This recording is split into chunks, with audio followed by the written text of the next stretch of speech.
আল্লাহ তুমি আমার গুনাহগার উম্মতকে বাঁচাও। এই দুনিয়ার বুকে রব্বুল আলামিন সব নবীকে একটা করে দাওয়া মুস্তাজাবা দিয়েছেন, মানে যে দোয়া করলে কবুল হয়ে যায় সাথে সাথেই। দুনিয়ার সব নবীরা ওই দোয়াটা দুনিয়ায় করে ফেলেছে।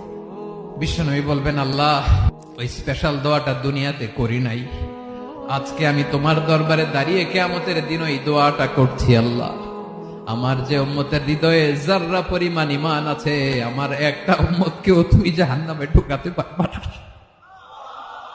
বিশ্বনবী পাগলের মতো একবার হাউজে কাউসারে যাবেন, একবার সিরাতে যাবেন, একবার পুলসিরাতের দিকে, একবার হাউজে কাউসারের দিকে, পাগলের মতো দৌড়াতে থাকবেন, তার কোন গুনাহগার উম্মত যাতে জাহান্নামে ঢুকে না যায়।